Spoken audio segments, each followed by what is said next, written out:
Okay. So we're looking to defeat another mercenary company. What do we have here? Hunt down Barbarian King. Yeah. Fighting barbarians is so high risk with these lads. Oh yeah, these lads were horrified by the sacrifice. And that reminds me, we're still looking for one more ranged lad.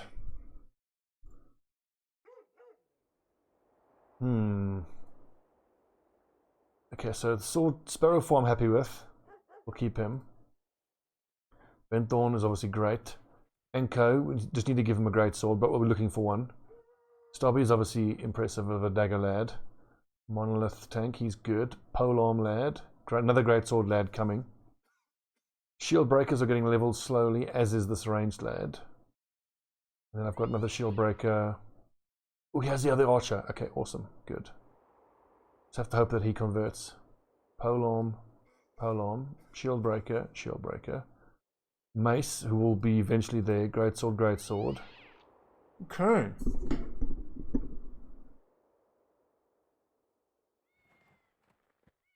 I don't know if I want to fight a Barbarian King.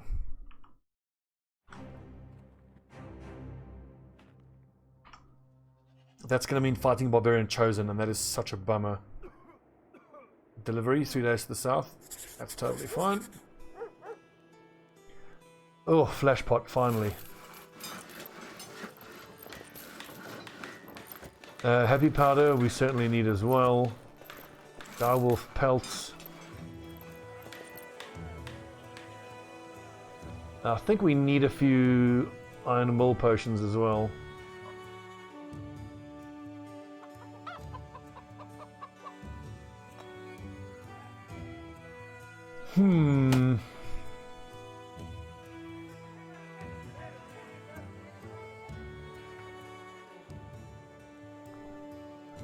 What heavy armor do I want to chuck these direwolf pelt mantles onto?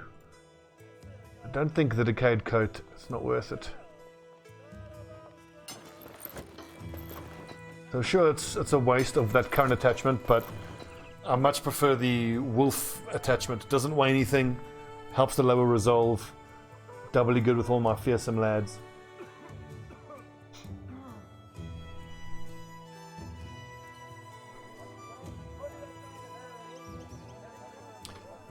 Let's see, hit the training hall. I want to make sure my low level guys keep the training up.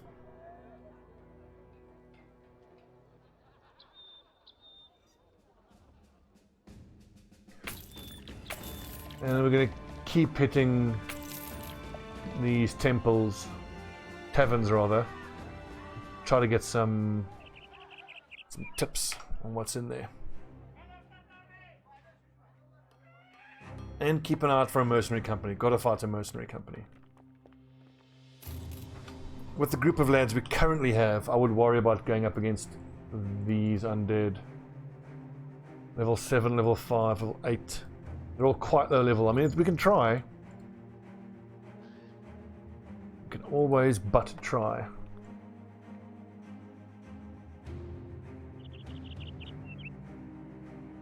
Yeah, Kagura, the early game goon lads are excellent. I mean, if you find that you can get away with the fatigue cost of adrenaline, then by all means. Like my guys, I didn't feel like I needed adrenaline particularly. They were all in light armor anyway.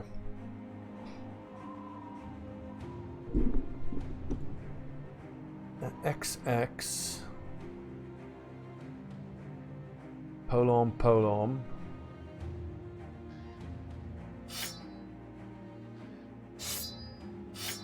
Let's get the flails out. I mean, the whips out. Just on the assumption that we are going to be up against undead with ghosts. You can always switch if it's not the case. 32, that is a lot.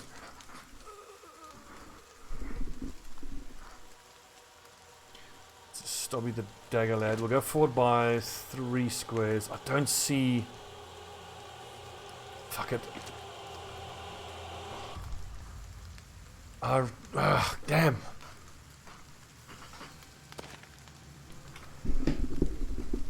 I don't see Necromancers.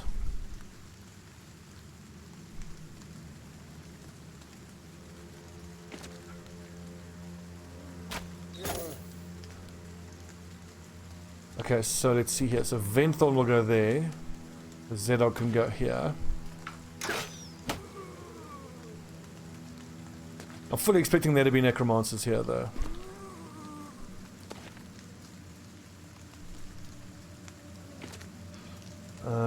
Yeah, Mazuma, that'll do. That'll be a good place to hold.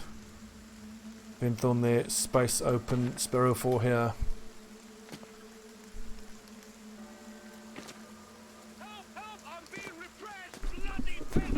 Sakon, thank you for following, you bloody peasant.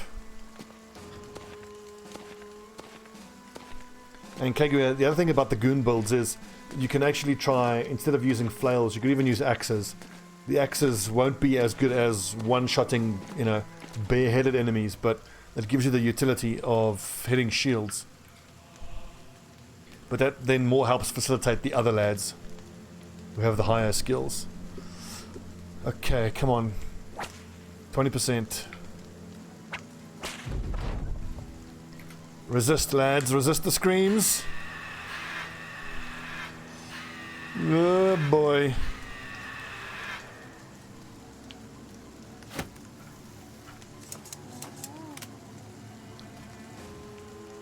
I don't think I can shoot if an enemy's in that square, so let's get a shot off.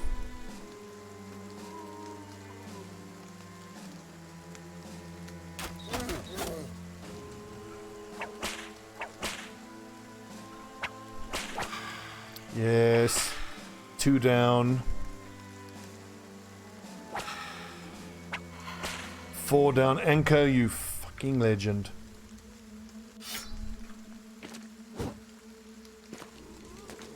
Just worry that I gotta move Venthorn 1 down. He can maybe whip that lad. These two are gonna be very hard to kill. Maybe if I'd moved that lad forward.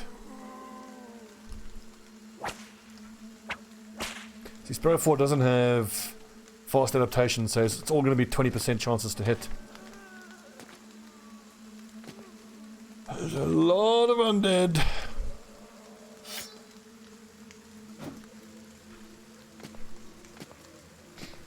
If I had both my greatsword lads, the flanks would be so much better protected.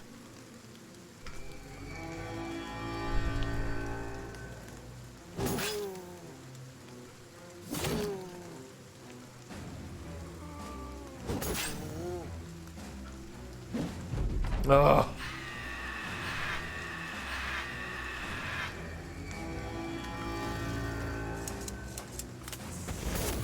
Yay! The old 5% chance.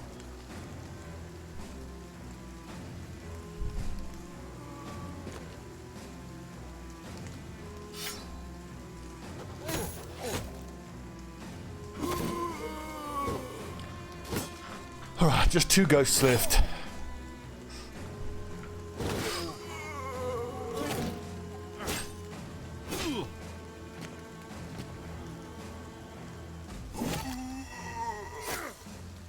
The northern flank is looking very scary.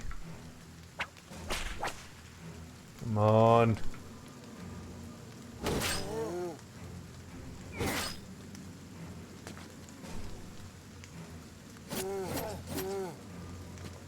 Probably should have dropped a dog.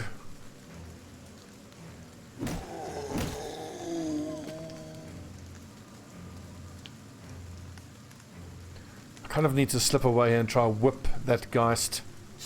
That's not going to happen. Oh, I should use Death Blow. God, I'm stupid.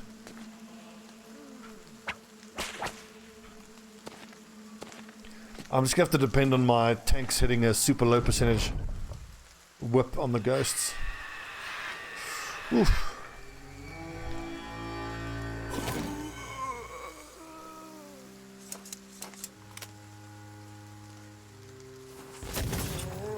Actually, I think I'm better off with a crossbow now.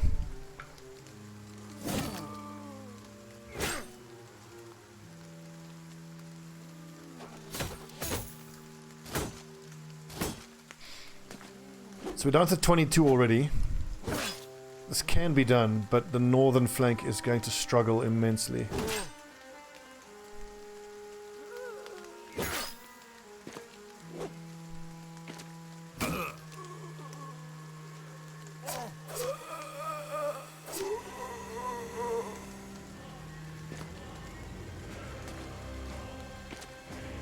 That's fine. Don't mind that.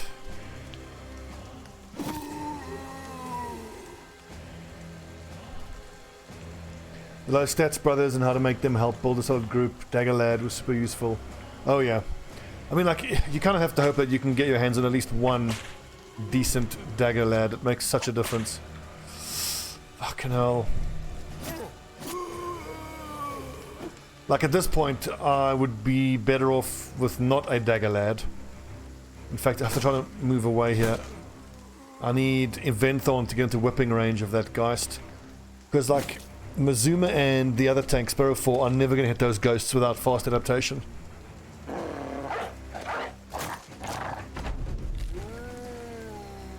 And they're going to keep screaming at us. Morale's going to break eventually. Sup, Chinkets. At least we don't have a Necromancer raising them up.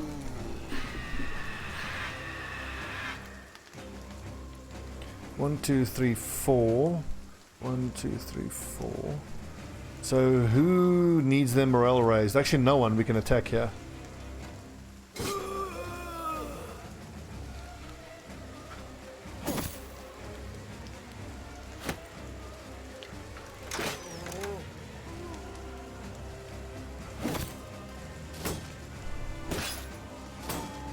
Can't wait to get my greatsword lads on form. Ugh.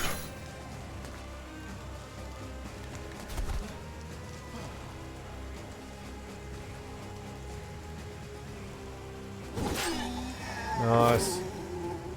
And throwers too. Fast adaptation on the headhunter, the bad brothers with some stars on ranged melee. So Kega, you've actually raised the point there that I've thought about, well, I haven't done great on this particular campaign myself. Which is that I was way too particular for ranged guys. I mean, it was damn near day 250 before we had any kind of a ranged fighter. I should have been a lot less choosy with ranged guys.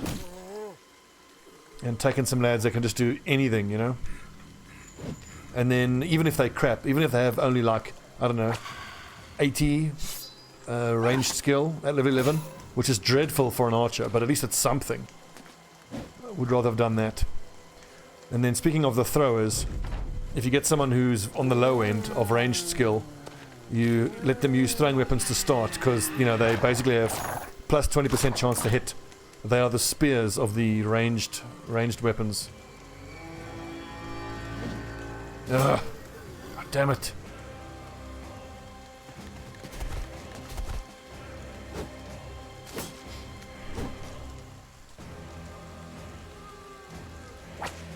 %.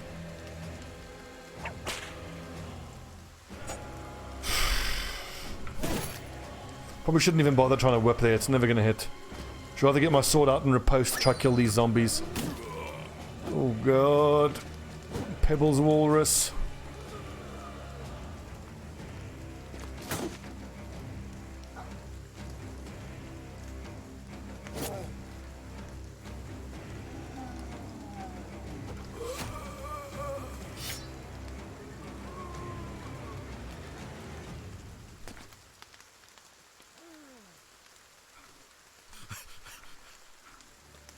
Oh god, bad. Pebbles Walrus, you just gotta sit behind your shield if you can. This is bad.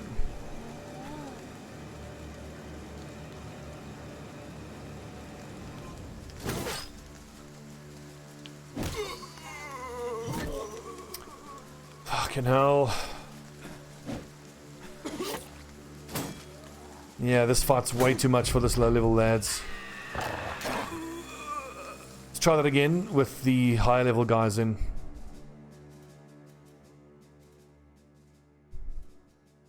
Maybe we can take in 2 of the lower level guys, because going in, I mean, we have 4 guys while lower level here. Jolly Rogers is 7, Gerald is 8.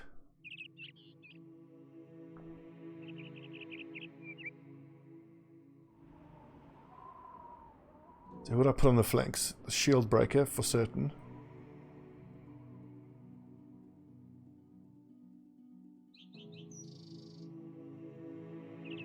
Another ranged guy, not so much. Just need more durable guys on the flanks, really. Jumas, he's decent. We know we have to deal with ghosts, so that's fine. Start with the whips. Go to your dagger, go to the grizzly war mace. I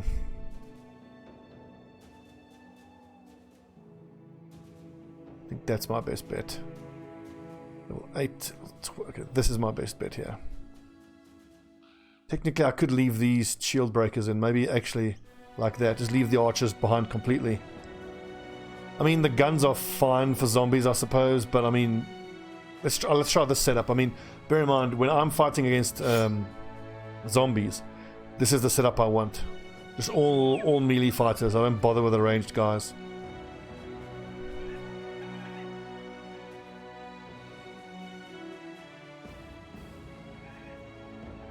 I just worry though about Wolfgang on the flank.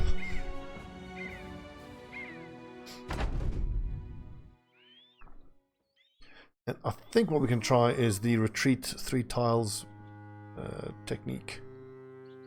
If we put Mazuma there, space there. 2, 3, 4. Let's see, 1, 2, 3, 4.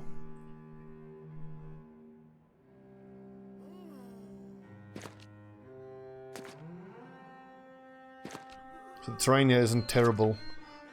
It's going to help us.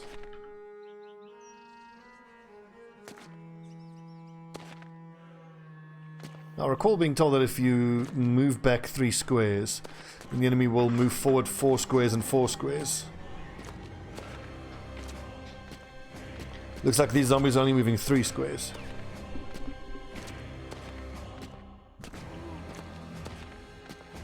I feel like the moving 3 squares thing is more useful against like spiders. Let's just see what this does for us.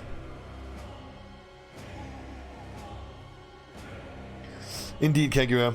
But I mean, once I have the setup that I want, which is instead of these guys, once I have tanks in these positions and greatsword users there, as soon as they try to come and overwhelm the flanks, you've got a greatsword that can swing in an arc like that. And then this tank lad who can riposte on these positions there becomes a lot easier. So then you have a greatsword guy who can swing there in a circle, and you've got a polearm guy behind him who can also swing in those circles.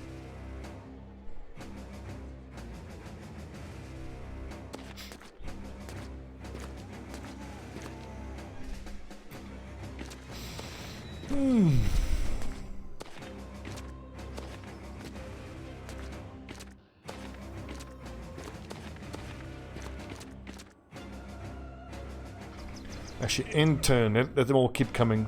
1, 2, yeah, so on the next turn, yeah, they should actually all hit our front lines without being able to attack. It's just all about the ghosts though. I wonder what the ghosts are going to do. Having more quick hands on the front line, I think, would have been better. But on these front line lads, I mean, if I give them quick hands, then what am I sacrificing for that?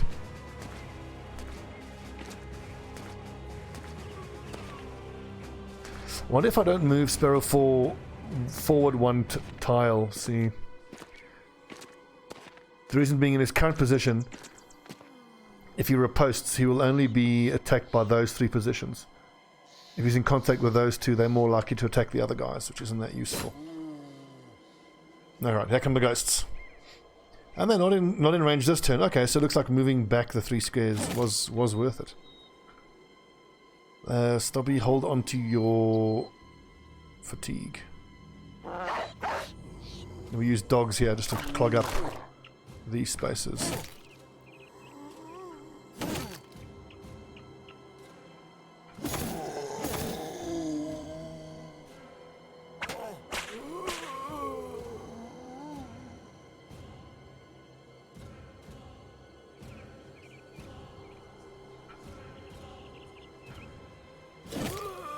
Good hit.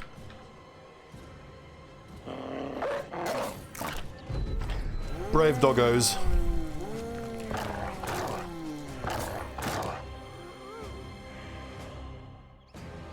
Okay, so I think we're not going to get screamed at this turn, and some of the guys can still act.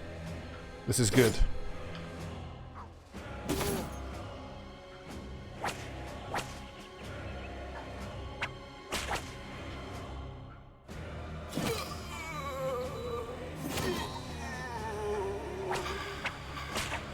Oh, Stobbie, you legend. You had 3 40-odd% chances, or 55, 55, 47, and they all hit. What a legend. Oh, 38%. That would have been so big if I hit that.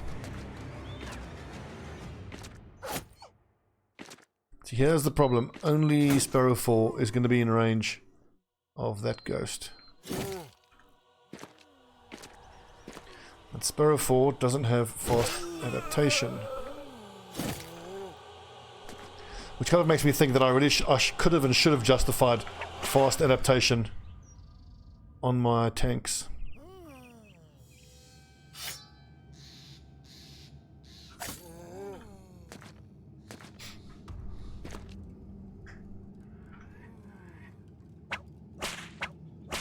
Ugh.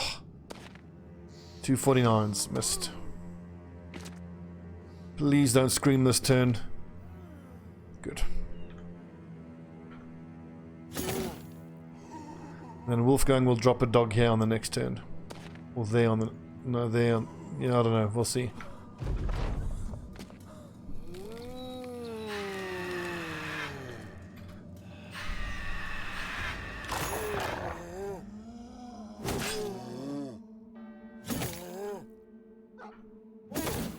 Oh, I should have attacked the ghost. Fool! Basic mistakes.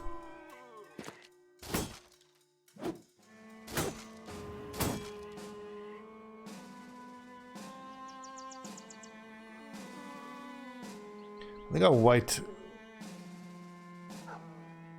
Or do I?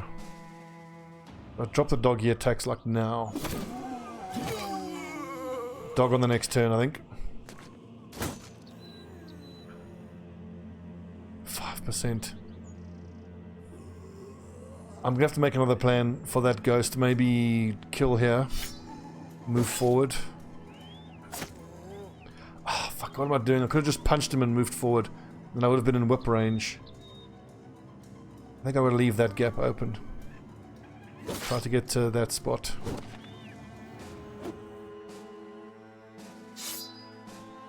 Could have dropped the dog.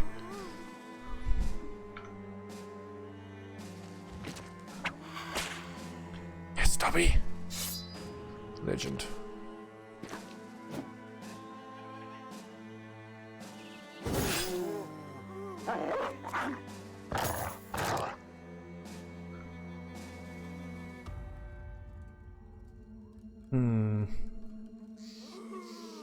What to do? Give everybody else fatigue, I think.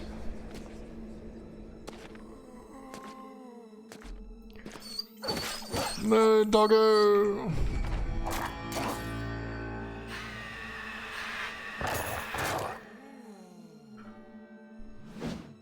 God damn it.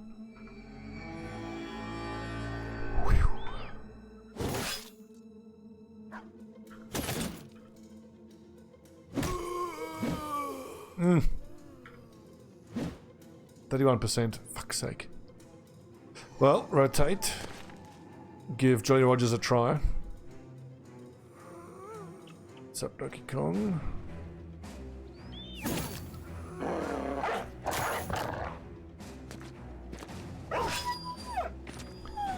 Rip, doggo.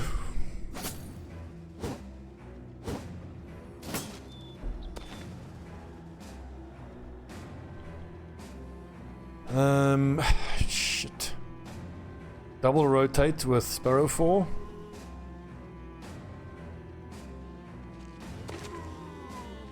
Which I hate to do, but I don't see another option.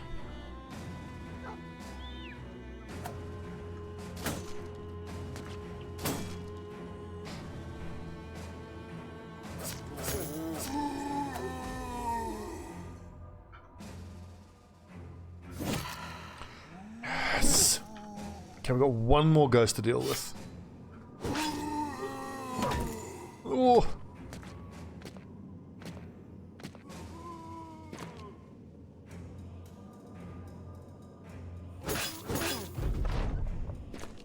Oh boy. Well, actually, no, that's better, because then Anko can hit the fallen hero and daze it.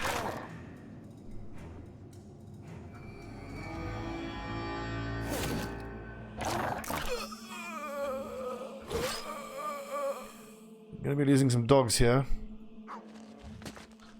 But hey. Brave. Brave doggos.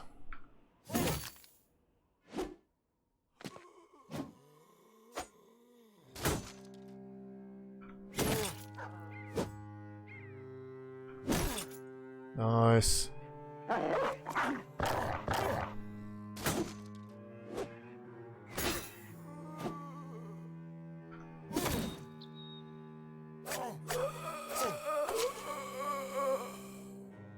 Hell of a dagger, that.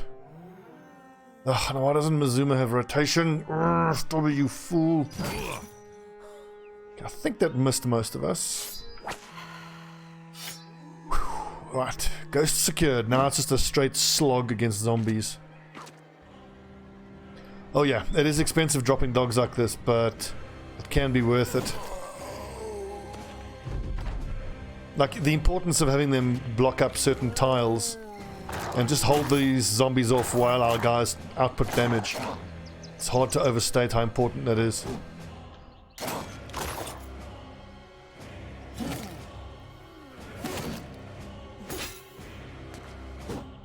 It's almost ready to go down, that fallen hero.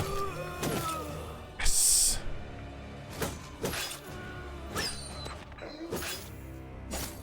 Two doggos down. Rip.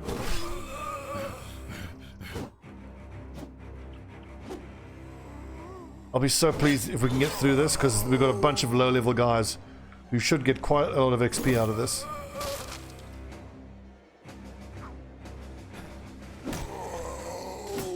Oh! Well, Donkey, we're certainly going to be bringing that amount of dogs into the monolith, and to the Kraken fight as well.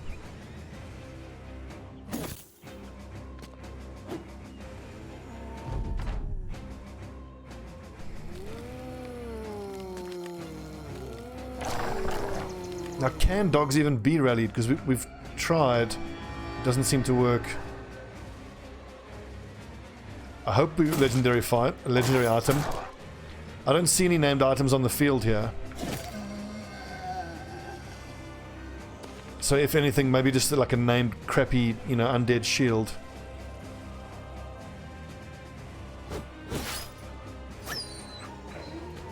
Three dogs down and counting, rip.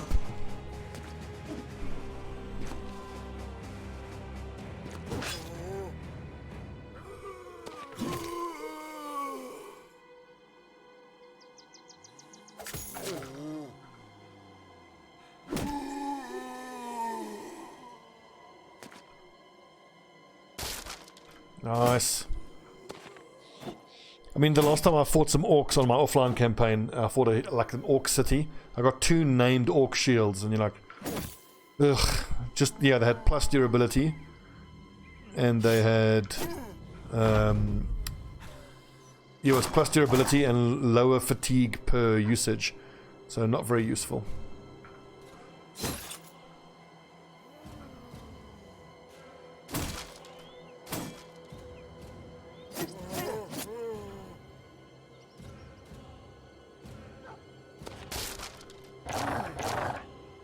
Now that is, of course, upping the damage output of a lot of these lads by breaking the shields. But being able to hit them dependably, I value that more right now.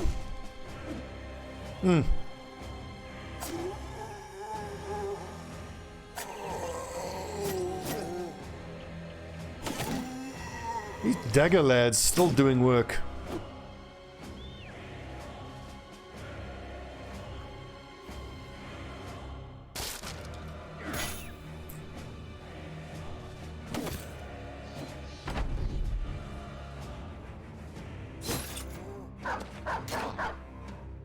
I wish I could make dogs heal, really.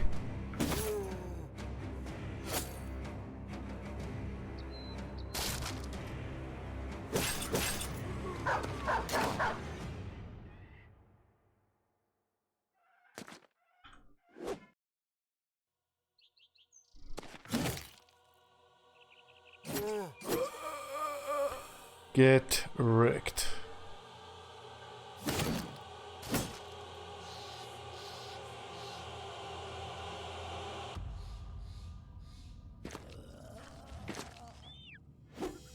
Oh, nice dodge.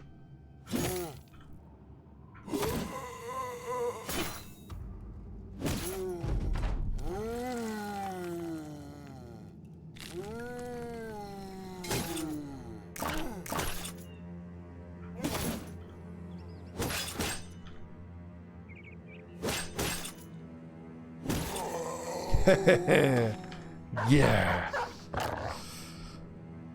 I mean, in this lineup that I'm building, I'm only going to have one two-handed mace. Maybe that is not the right way to go.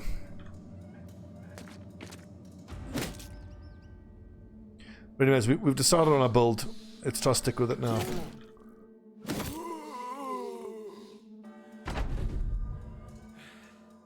Well done, boys. So you see how different the fight is when you take the right people. Taking the archers into this fight was only because I suspected there might be a necromancer, but going with all my melee frontline lads against the zombies. I mean, it is nice with the archers being able to soften up the zombies as they approach, and then use shotguns to hit AoE. But you just can't beat the straight up melee prowess of all of these lads.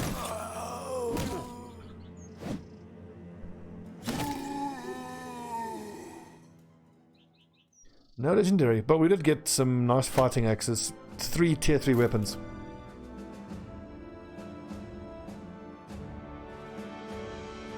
And a level on our greatsword lad. 76 at 9. Oof.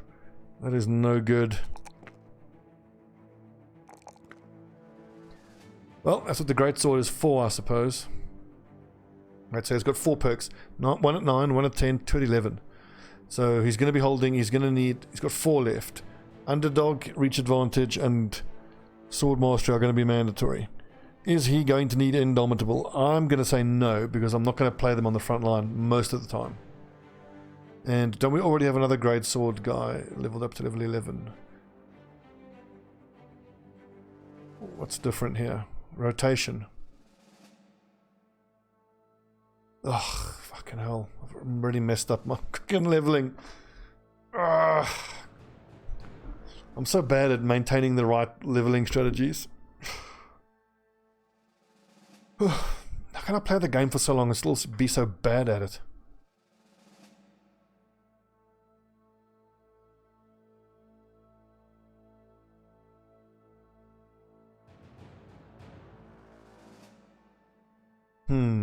So where Enko does not have rotation, Pebbles does have rotation. That means I'm going to have to compromise and not take one of these.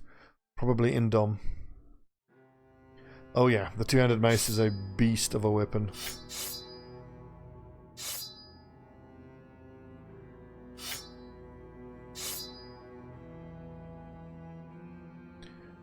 Wait a second. Who's... right, that goes there. It does, Donkey, but I mean, I have the build spreadsheet. I even had it open on my second screen. I just should have done a better job of keeping track of it and actually doing it.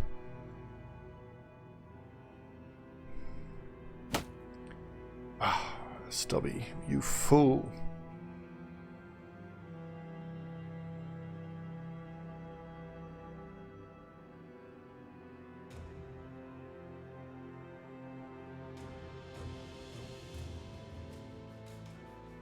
So Magnus the Archer will hopefully have some pretty good potential. Especially if he loses fat and gets converted. 46 and 3 stars, it'll get him up to like 90 odd. He's got decent potential, I'm happy with him.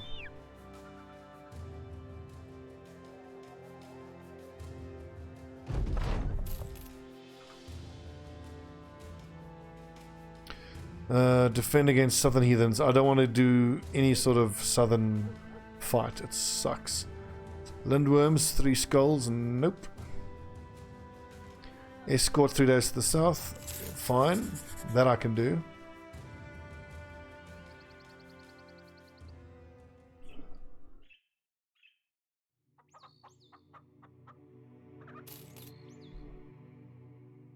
Oblivion mod, make the potion without Kraken parts. So if you use that mod, the Oblivion potion, is that the only change it makes? It just doesn't need the Kraken parts.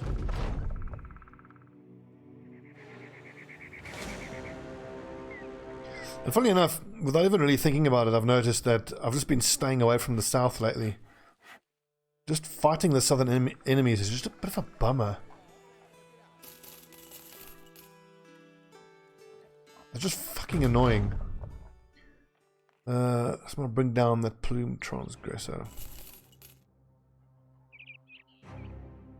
I mean, I absolutely should be fighting in the south more to get better weapons and better crafting items, but like my immediate reaction, I think, fight the southern bandits and soldiers. I was like, ugh.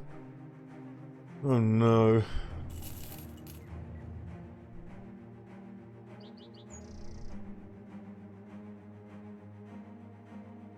So basically, it's one of every crafting material, except Kraken parts.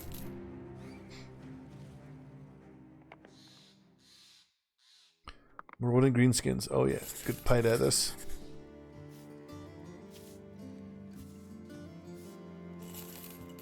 $89, 109, 129, 149. And what are prices like? 76. Prices are pretty bad.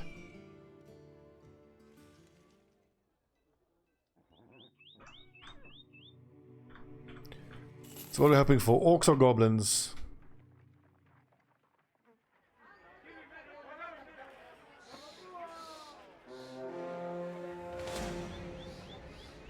Some ambushes, many skirmishes, and some wolf fighters. Okay, good. It's not so bad. Enko, actually, I mean, as much work as he would do with the war mace, the winged mace would be just fine. And like, I don't want to get poisoned by these fuckers.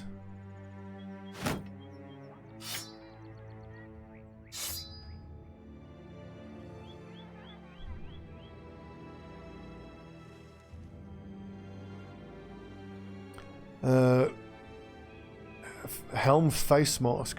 Okay.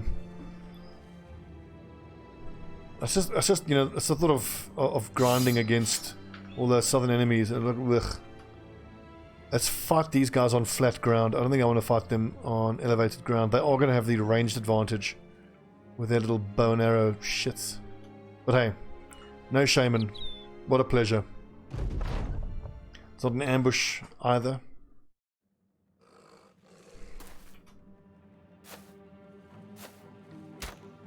Still a lot of goblins though.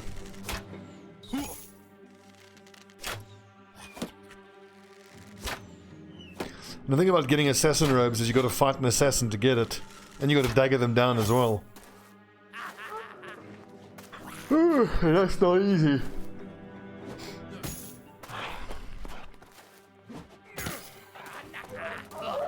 Oh nah.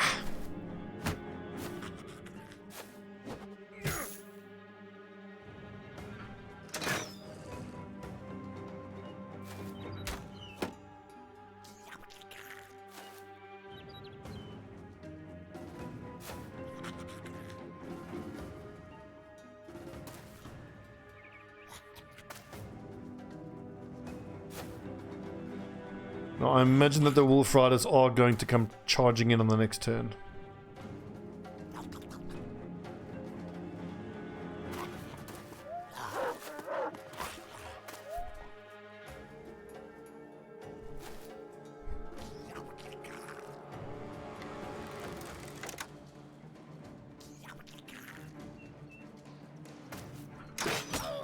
Oh, almost.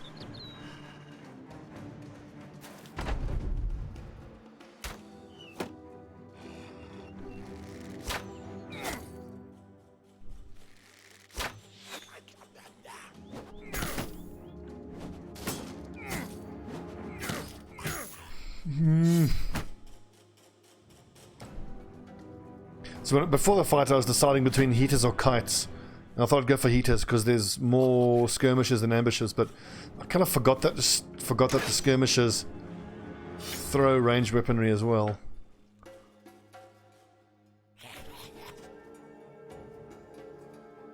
I need these fuckers to come towards me. Come on, man.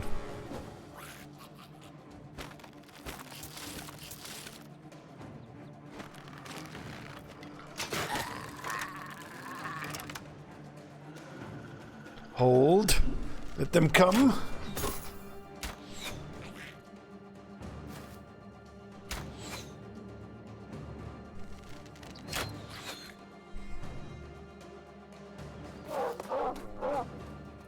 Oh, they're not coming forward at all.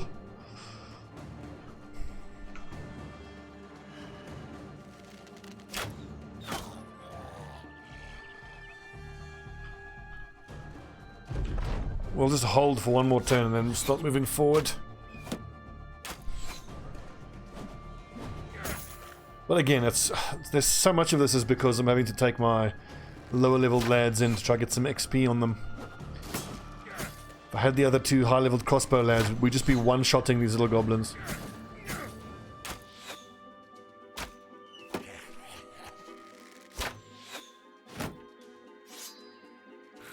That's fine, keep spending your XP, fatigue I mean, like that. Don't mind that at all.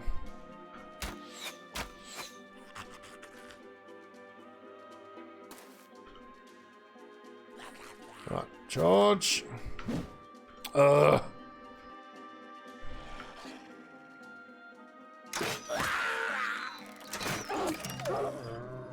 That's what I'm talking about.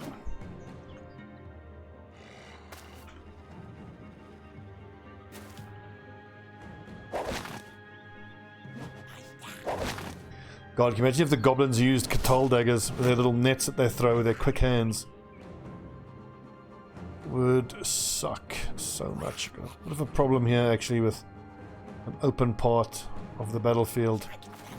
We could stun these little fuckers, but is it even worth using the flashbang?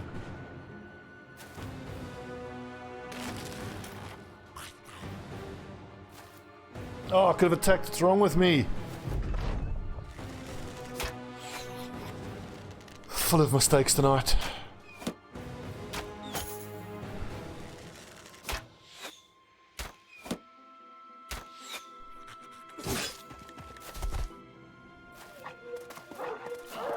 I need better armor for my light armor guys. My two dagger lads just don't have the durability for the harder fights. If I think like the last fight we took against the undead, those dagger guys did okay, but if we're honest, I think we would be better off if instead of dagger guys, I had like two-handed axe users kind of thing. And honestly, we could replace them. Keep them in reserve. And then for fights like this against organics, then you keep your dagger guys.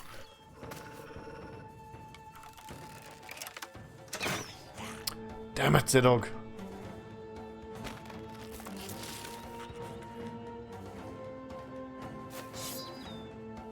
Brave Sparrow 4.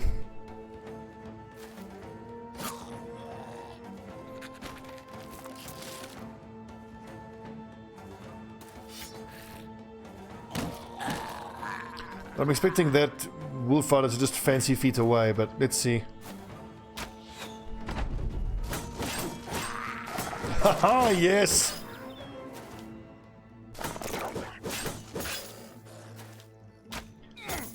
God, riposte. It's so hard to make it work, but when it does work, it's bloody brilliant. And it's only effective against certain enemy types, but when it's effective, it's great. Dang it.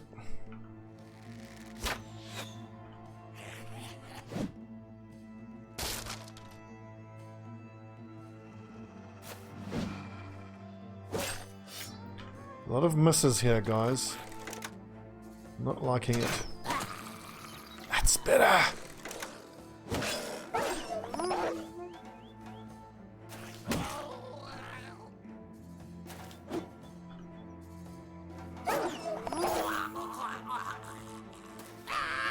on!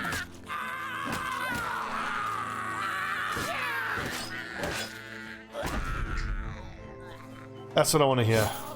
Goblins screaming. Ugh.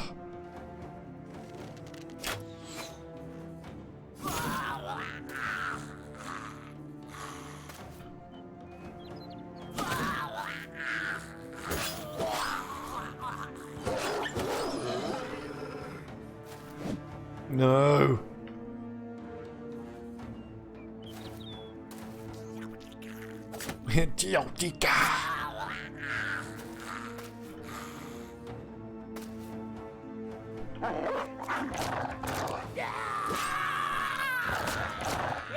Get him, lads. None of these fuckers escape.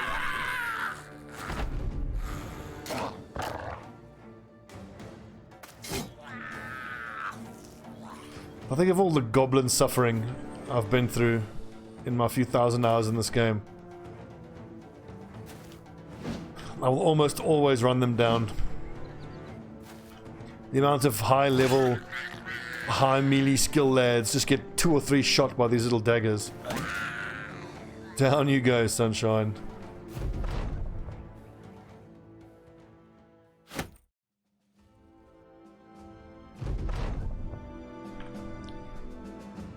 Good fight. We're gonna get these lads leveled up in no time.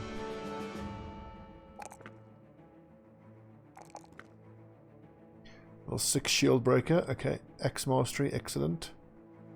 Recover. Polearm lad. 66, 68 at 8. Ugh.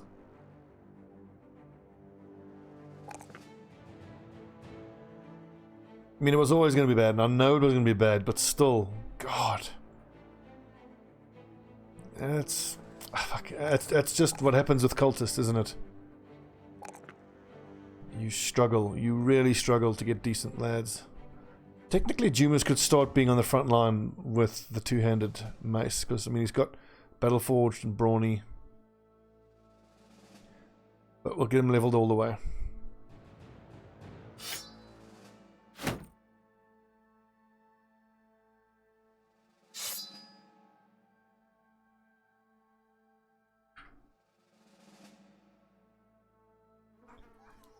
Easy, almost 3,000 gold from that.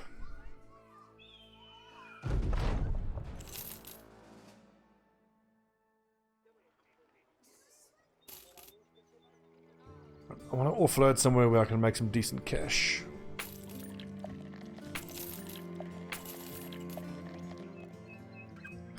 Right, what city's paying well? It's here. It's still Kemmer's Mark, where we usually make the most money.